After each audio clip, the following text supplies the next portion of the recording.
नमस्कार प्रिय विद्यार्थियों, मैं Anuradha Gupta, associate professor in history, LBS government PG college Kotputli. आज के इस वीडियो लेक्चर में आप सभी का स्वागत है।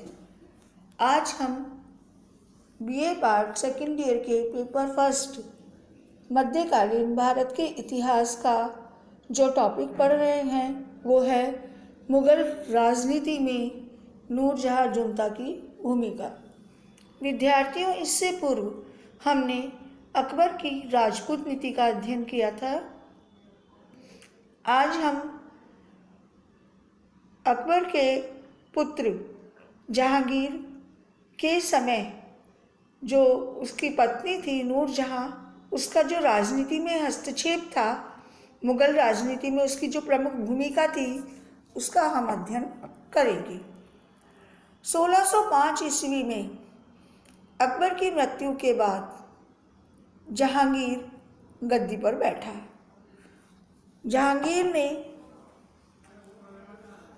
जहांगीर के समय में जो नूरजहां जो उसकी पत्नी थी का प्रभाव मुगल राजनीति में अत्यधिक रहा।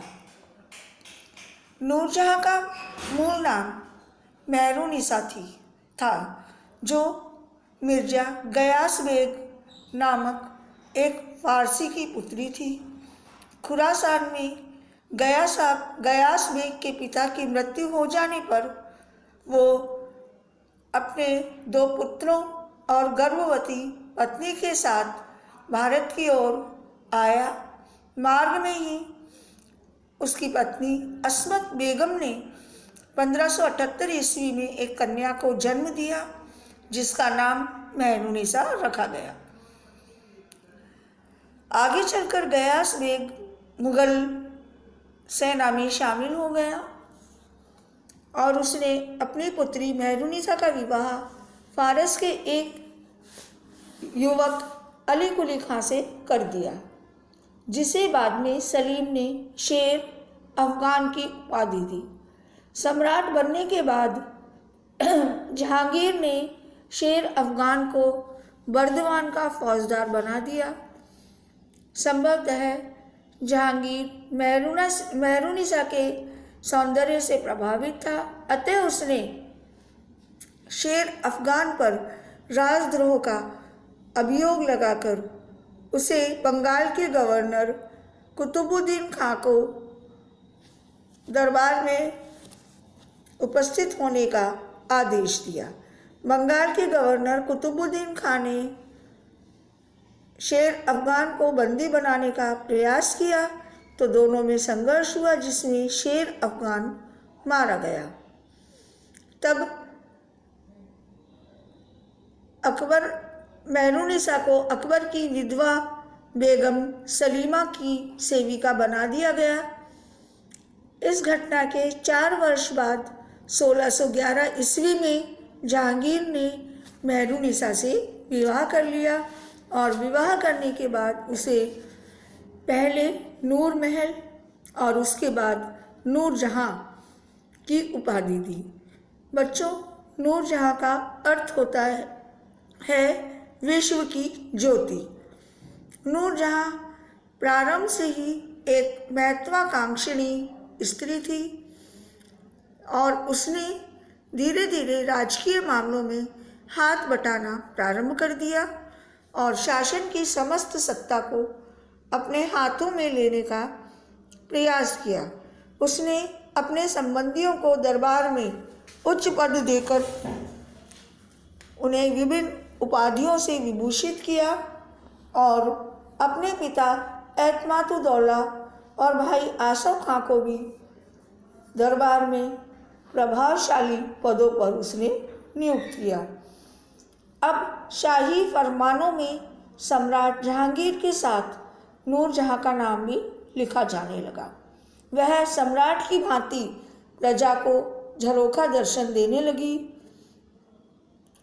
धीरे धीरे वो इतनी शक्ति संपन्न हो गई कि स्वयं जहांगीर कहने लगा कि मैंने हिंदुस्तान की बादशाहत नूरजहां बेगम को दे दी है। धीरे धीरे नूरजहाँ ने अपनी स्थिति को सुदृढ़ करने के लिए एक गुट बनाया, जिसमें उसके माता पिता, भाई आसफ खां और शहजादा खुर्रम शामिल था। नूरजहाँ ने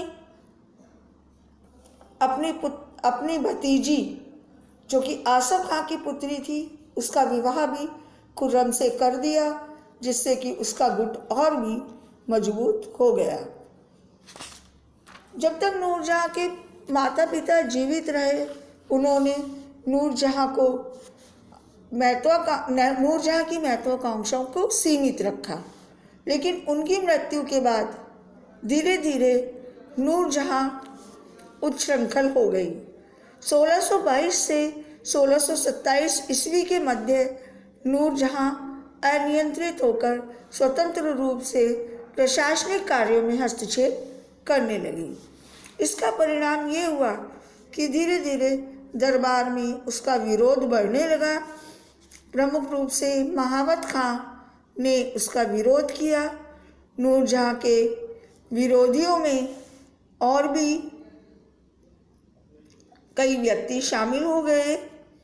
परिणाम यह हुआ कि धीरे धीरे नूरजहाँ का विरोध दरबार में बढ़ने लगा, जिसने कि मुगल दरबार में षड्यंत्रों और गृह कलह को जन्म दिया। परिणाम ये हुआ कि नूरजहाँ का जब विरोध बढ़ने लगा तो धीरे धीरे राज्य के कई हिस्सों में विद्रोह होने लगे। इनमें महावत खां का विद्रोह अत्यधिक प्रसिद्ध था।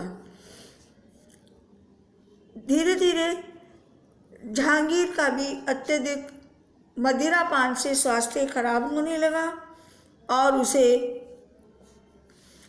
अब स्वास्थ्य लाभ के लिए कश्मीर जाना पड़ा, जहां उसकी मृत्यु हो गई।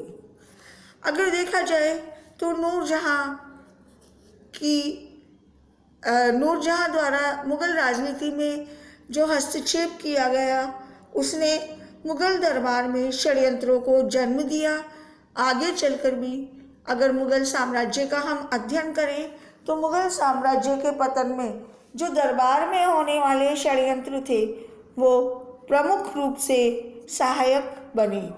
मुगल दरबार और मुगल साम्राज्य दलबंदी और षड्यंत्रों का अड्डा बन गया, जिसने मुगल साम्राज्य की ठोस नींव को भी डगमगा दिया। मुगल साम्राज्य के पतन में नूरजहाँ का ये जो गुट था, जिसे नूरजहाँ जुंता के नाम से जाना जाता है, इसने अपनी प्रमुख भूमिका निभाई। इस प्रकार नूरजहाँ द्वारा अनियंत्रित होकर मुगल राजनीति में जो हस्तक्षेप करना था, वो मुगल साम्राज्य के पतन के लिए उत्तरदायी सिद्ध हुआ। धन्यवाद।